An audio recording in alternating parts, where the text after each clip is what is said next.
ओम नमः शिवाय। मैं हूं एस्ट्रोलॉजर के एम सिन्हा और आज के वीडियो में हम समझेंगे वार्षिक राशिफल और कन्या लग्न। देखिए, मैं पहले ही स्पष्ट कर देता हूं, कई बार आप लोग कमेंट सेक्शन में पूछते हैं राशि से बता रहे हैं या लगन से बता रहे हैं। ये लगन के आधार पर प्रिडिक्शन है। और जब हम कन्या लग्न की बात करते हैं तो कन्या लग्न जो होता है एक द्वि स्वभाव लग्न माना जाता है। बुध इनके लग्नेश बनते हैं, ये बेसिक चीज़ें आप लोगों को पता होनी चाहिए। और बुध का जो नेचर होता है वो व्यापार से डायरेक्टली होता है। बुध को साक्षात बुद्धि कहा जाता है। बुध का जो नेचर होता है वो आपको अगर बहुत अच्छा हो कुंडली में तो बहुत ही बढ़िया फाइनेंशियल मैनेजमेंट में आपको रख देता है।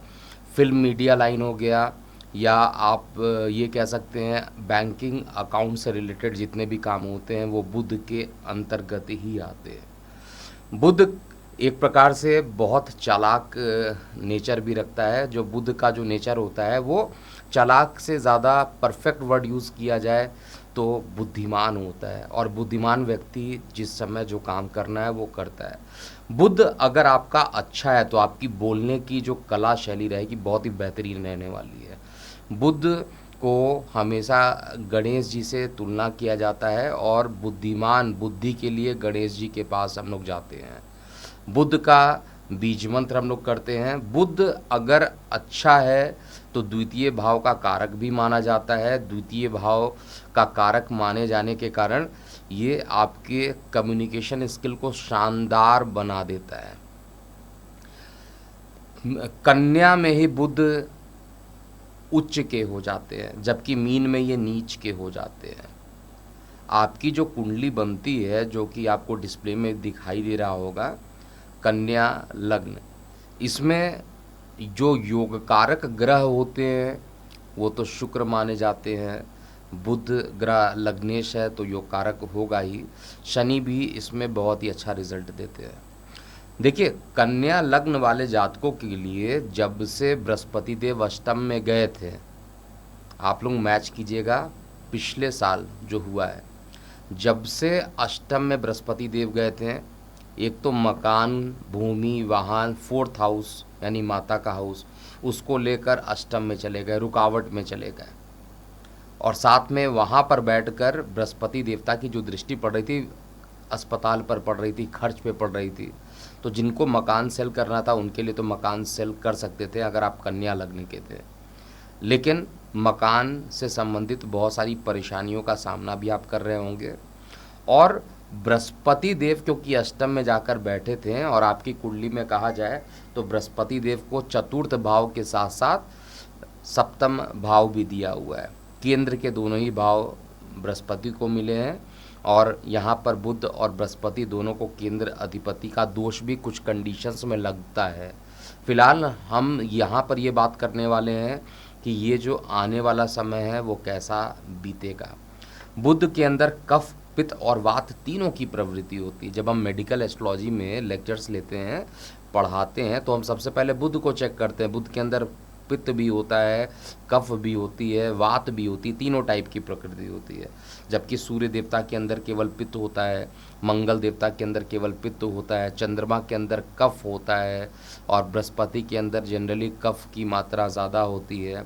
राहु के अंदर और शनि के अंदर वात की प्रतिशत मात्रा ज़्यादा होती है। लेकिन फिर भी मेडिकल एस्ट्रोलॉजी में अगर बुध पीड़ित हो जाए तो त्वचा संबंधित विकार बहुत तेज़ी से देना शुरू कर देता है।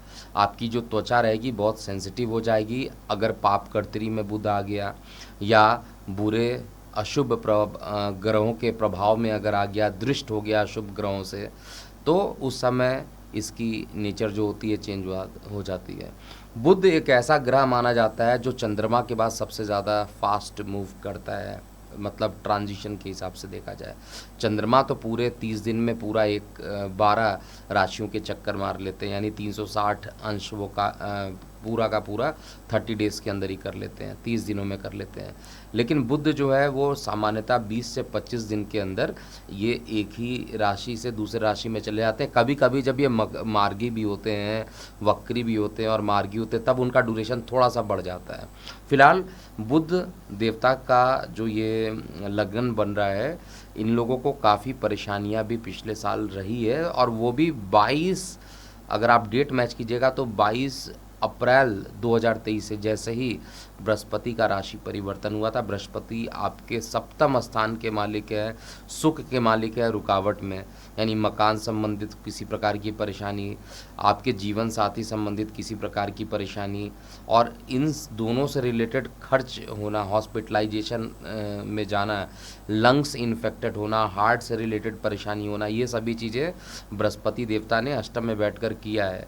और साथ में जब बृहस्पति पीड़ित होते हैं तो लीवर रिलेटेड परेशानी और मोटापे संबंधित परेशानी भी डेवलप करते हैं। तो जब हम वर्षफल की बात करेंगे, क्योंकि आपका लग्नेश बहुत तेज़ी से मूव करता है, इसलिए लग्नेश के बारे में बहुत ज़्यादा यहाँ पर डिस्कशन नहीं होगा, ऑलरेडी लग्नेश के बारे में बता दिया गया है। हम केवल उन ग्रहों के लिए बात यहाँ पर करेंगे जिनका इफेक्ट जो होता है लंबे समय तक होता है, उनका प्रभाव लंबे समय तक होता है। जैसे अगर आप अपनी कुंडली देखिएगा, अगर कन्या लग्न है तो लगन भाव में केतु कन्या राशि में ही बैठे हुए हैं। लगन से सप्तम भाव में राहु बैठे हुए हैं मीन राशि में। शनि अभी भी मूल त्रिकोण राशि में है, जो कि पूरा राशि परिवर्तन करेंगे ही नहीं इस बार। इनका अगला राशि पर परिवर्तन 29 मार्च 2025 को सीधा होना है, और 16 मई 2025 में राहु केतु का राशि परिवर्तन होगा। तो जब हम वर्षफल की बात करते हैं तो राहु, केतु, शनि और बृहस्पति, इन 4 ग्रहों की महत्ता सबसे ज़्यादा चेक की जाती है। और सामान्यतः लग्नेश को भी चेक किया जाता है, लेकिन लग्नेश अगर फास्ट मूव करे तो ऐसे लोगों का ईयरली प्रेडिक्शन के साथ साथ मंथली दोनों को बहुत ध्यान से देखना चाहिए।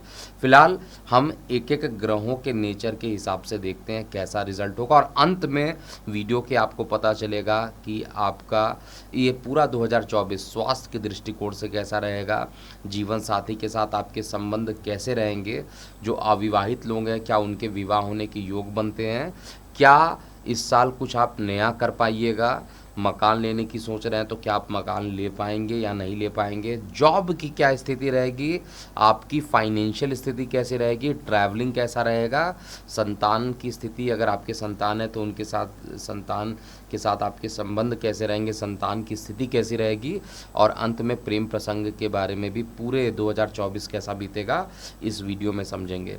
तो चलिए स्टार्ट करते हैं। सबसे पहले लगन में जो आपके केतु बैठे हैं उसकी हम लोग बात करते हैं। राहु केतु जो होते हैं 18 महीने तक एक ही राशि में रहते हैं, ये सभी लोगों को पता होगा। देखिए कन्या का केतु लगन में ही बैठा हुआ है। केतु का वैसे भी नेचर होता है सेपरेटिंग नेचर होता है, मैं कई बार आप लोगों को बता चुका हूँ।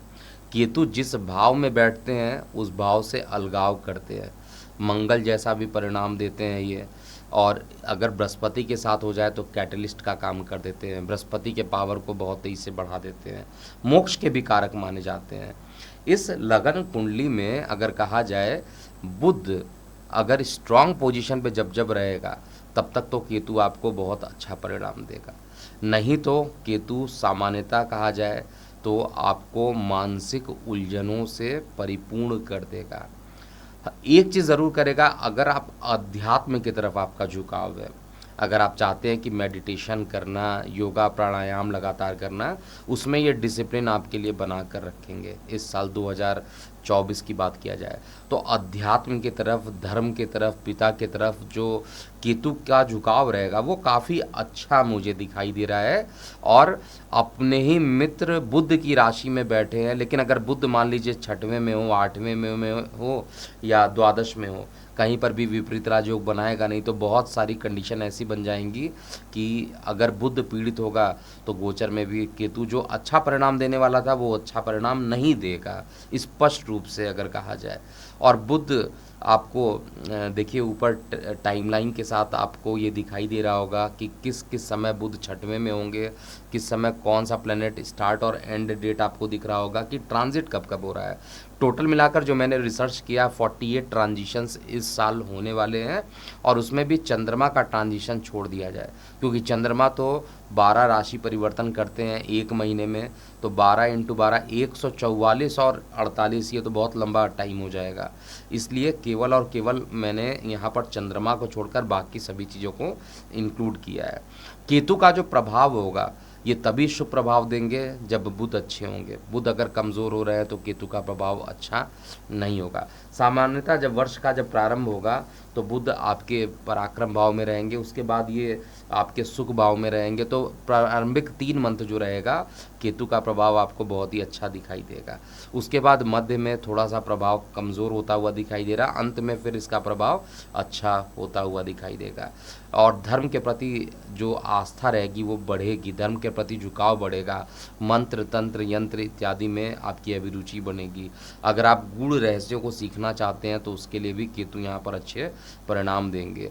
और केतु की दृष्टि क्योंकि मकर पर भी पड़ेगी यानी पंचम पे भी पड़ेगी, तो केतु जब भी दृष्टि डालते हैं, जिस भी स्थान पर दृष्टि डालते हैं, अगर शत्रु दृष्टि डालते हैं तब तो बहुत ख़राब करते हैं, क्योंकि मित्र शनि के स्थान पर ये दृष्टि डालेंगे केतु का, तो बहुत ज़्यादा प्रभाव खराब नहीं होगा। लेकिन इनका जो नेचर होता है सेपरेटिंग नेचर होता है, सेपरेटिंग नेचर होने के कारण आपके संतान के बीच में थोड़ा अलगाव हो सकता है। अब इसको 2 तरीके से आप जोड़ के समझ सकते हैं। हो सकता है कि आपकी संतान दूर पढ़ाई करने के लिए जाए तो आपके और उनके बीच में थोड़ी सी क्या हो गई, अलगाव हो गया। या हो सकता है कि किसी तरीके की कोई परेशानी हो, संतान अलग जाकर रहना स्टार्ट कर दे, ऐसी भी कंडीशन हो सकती है। तो अलगाव होना ऐसा कुछ दिखाई दे रहा है। संतान पर किसी प्रकार का कष्ट भी 2024 में केतु के लग्न में बैठने के कारण आपको मानसिक रूप से परेशान भी करेगा। केतु का प्रभाव ओवरऑल कहा जाए तो मिश्रित ही आप इसको पॉइंट करके देखिए, मिश्रित प्रभाव ये देने वाले केतु का जो प्रभाव रहेगा कन्या लग्न में।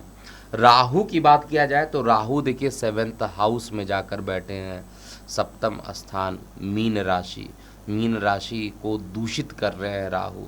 इसका मतलब है कि अगर आप किसी प्रकार का बिजनेस करना चाहते हैं, क्योंकि राहु जो होता है सडन गेन करने के लिए भी जाना जाता है, अकस्मात कोई भी घटना होती है वो राहु के कारण होती है। राहु अगर अकस्मात गेन कर रहा है, सडन गेन कर रहा है, तो निश्चित रूप से आप ये मान के चलिए कि राहु का जो प्रभाव रहेगा बहुत तेज़ी से व्यापार को बढ़ाने के लिए, दैनिक रोजगार को बढ़ाने के लिए पूरा प्रयत्न राहु देवता यहाँ पर करने वाले हैं। लेकिन यहाँ पर होगा क्या, सबसे इंपॉर्टेंट बात क्या है, जो राहु देवता है इनकी जो पंचम दृष्टि पड़ रही है एकादश भाव पे पड़ रही है, इनकम में पड़ रही है। तो किसी भी मेथड से आप उसको लीगल कह लीजिए, उसको इलीगल कह लीजिए, अपना पुरुषार्थ सिद्ध करने के लिए किसी को भी धोखा दे सकते हैं, अपना पुरुषार्थ सिद्ध करने के लिए किसी भी तरीके की बॉन्डिंग कर सकते हैं। लेकिन उद्देश्य केवल इनका यही रहेगा कि इनके पास धन आ जाए। तो धन को प्राप्त करने के लिए किसी भी लेवल तक कन्या लग्न वाले जातक जाएंगे और धन की प्राप्ति होनी है 2024 में। धन की प्राप्ति किसी भी तरीके से कहा जाए, अब बहुत सारे एग्जाम्पल हो सकते हैं। हो सकता है कि आपने शेयर में पैसा लगाया और पैसे आपके बढ़ने लगे, तो ये मतलब आप कहा जाए किसी भी प्रकार से कहा जाए तो धन बढ़ गया। लेकिन बात वही है कि जब शेयर मार्केट की बात आती है तो आपको अपने चार्ट का विश्लेषण करवाना चाहिए, उसके बाद आप ट्रेडिंग कीजिए या आप इन्वेस्टमेंट कीजिए तो ज़्यादा बेटर रहेगा। लेकिन राहु आपको यहाँ पर लीगल इलीगल दोनों टाइप के धन को लेकर आएगा। और पार्टनरशिप में अगर आप किसी के साथ मिलकर पार्टनरशिप कर रहे हैं तो उसमें कुछ विवाद भी उत्पन्न करेगा। हालांकि जो आपका उद्देश्य रहेगा पैसा कमाने का वो तो आप पैसा कमा लेंगे, इसमें दिखाई दे रहा है। राहु की यहाँ से नीच दृष्टि भी पड़ेगी और आपके छोटे भाई बहनों के साथ पर स्थान पर जो है वो नीच दृष्टि भी पड़ेगी। तो क्या होगा जब आप अगर पार्टनरशिप में छोटे भाई बहन मित्र रिश्तेदारों को अगर आपने पार्टनरशिप में ऐड कर लिया इस साल 2024 के लिए, तो आप बैल मुझे मार वाली कहानी हो जाएगी, आपके लिए उतना ही घातक सिद्ध हो जाएगा। क्योंकि यहाँ पर मित्र रिश्तेदार बहुत ज़्यादा सपोर्ट नहीं करेंगे, विशेष रूप से धन के अर्जन के लिए, विशेष रूप से इनकम को आप मतलब कॉमर्शियली रूप से अगर आप रिलेशन रखना चाहते हैं कि उनके साथ किसी प्रकार का बिजनेस किया जाए, व्यापार किया जाए और उसमें लाभ मिले। अगर आप सेल्फ करते हैं तो अच्छी बात है, लेकिन अगर आप पार्टनरशिप में काम करेंगे तो परेशानी रहेगा।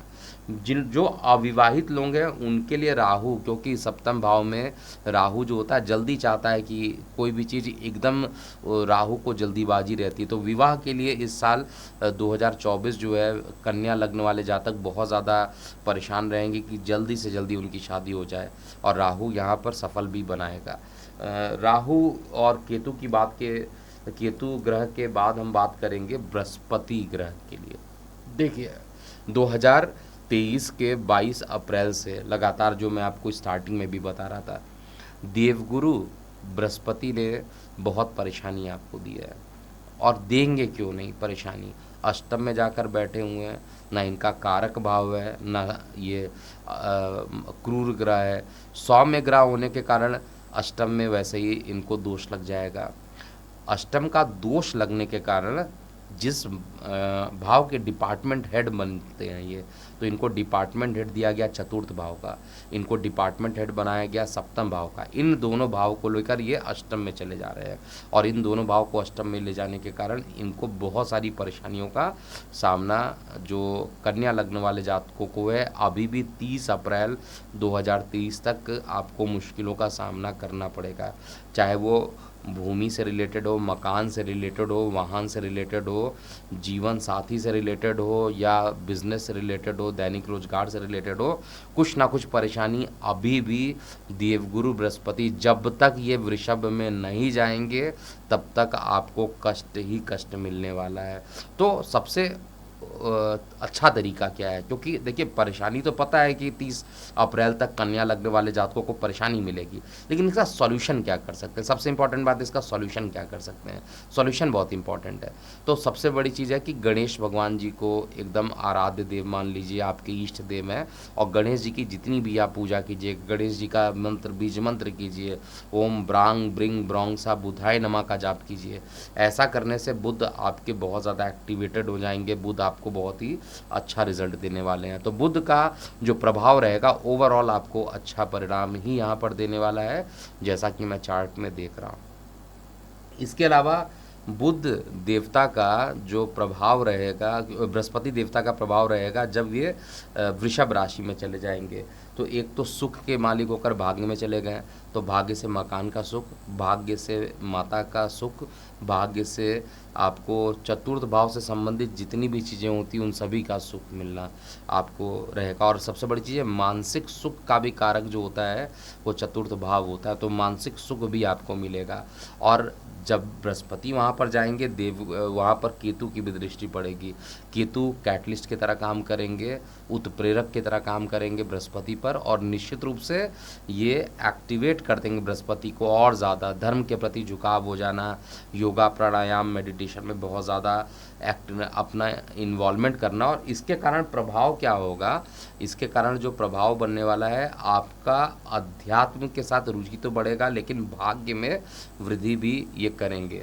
सप्तमस्त भाव जो विवाह का होता है, तो विवाह करने के बाद भाग्योदय का भी समय यहाँ पर देवगुरु बृहस्पति करने का पूरा प्रयास करेंगे। तो बृहस्पति का जो ट्रांजिट होने वाला है वो 1 मई 2024 से अगर किसी एक लगन के लिए बहुत ही बढ़िया होगा। पुरानी चीज़ों को ख़त्म करके नए चीज़ों को रीगेन करना, वो कन्या लग्न वाले जातकों को जितने कष्ट थे सारे कष्ट खत्म हो जाएंगे, और सारे ही जो पॉजिटिव चीज़ें हैं वो हर तरीके से पॉजिटिव, क्योंकि लगन को भी देखेंगे, और लगन को देखने के कारण आपका जो मन रहेगा वो आपकी जो पर्सनालिटी होगी वो डेवलप करेगी। और साथ में केतु पर शुभ प्रभाव पड़ेगा। तो केतु अगर गलत करना भी चाह रहा है पंचम को लेकर, तो संतान संबंधी समस्याओं को भी कम करने का प्रयास करेंगे।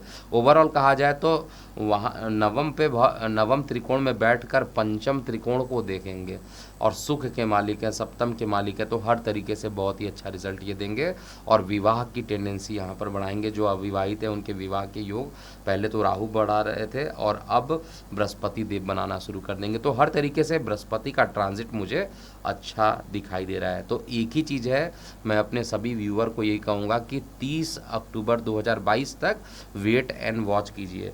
अगर आप 30 अक्टूबर 2022 तक वेट करते हैं और आप बुध का बीज मंत्र करते हैं, गणेश भगवान की सेवा करते हैं, तो उसके बाद बृहस्पति देव अपना अच्छा प्रभाव दिखाना प्रारंभ कर देंगे। एटलीस्ट कुछ बहुत ज़्यादा परेशानी इस बीच में ना हो, इसलिए ये उपाय तो आपको करके रखना चाहिए।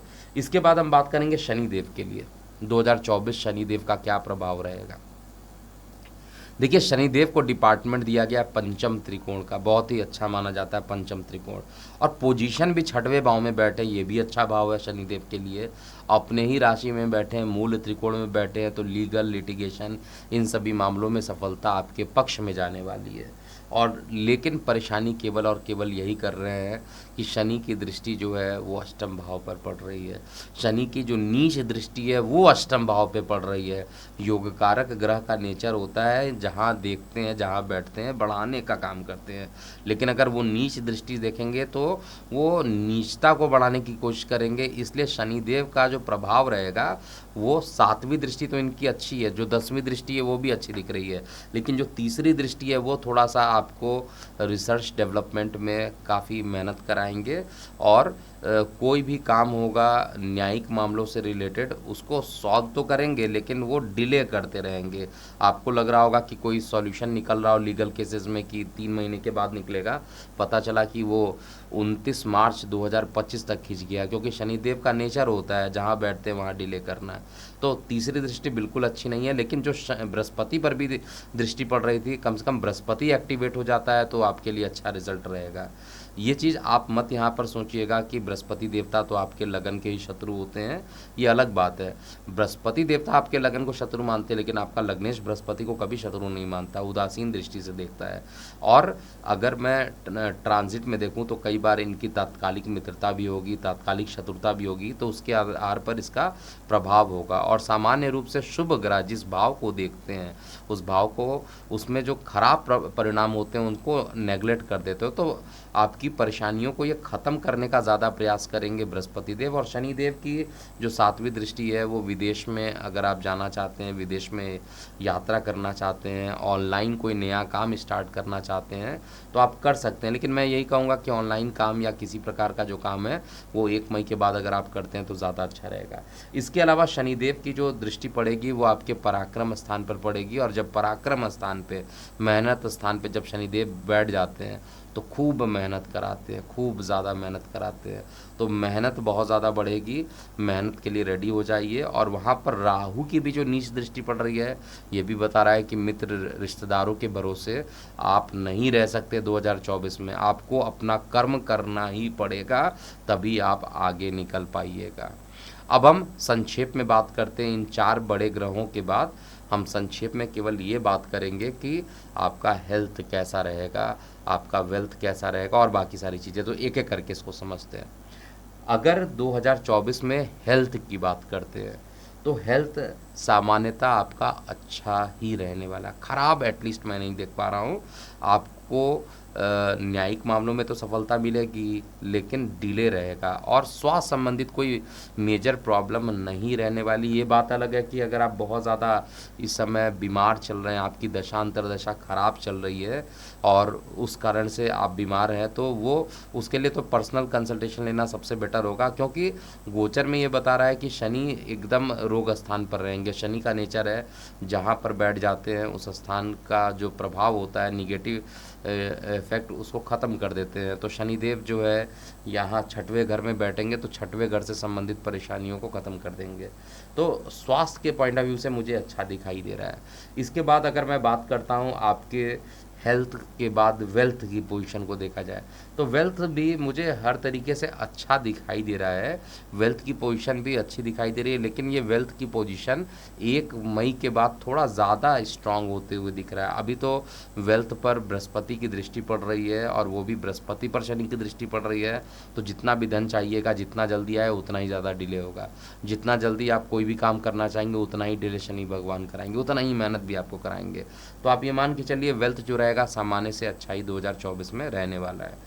मासिक राशिफल जब आप पढ़िएगा तो उसमें हर महीने जो जो रहेगा उसको ज़रूर आप चेक कीजिएगा, लेकिन फ़िलहाल जो वर्षफल कह रहा है कि औसत से अच्छा आपके धन की स्थिति रहने वाली है।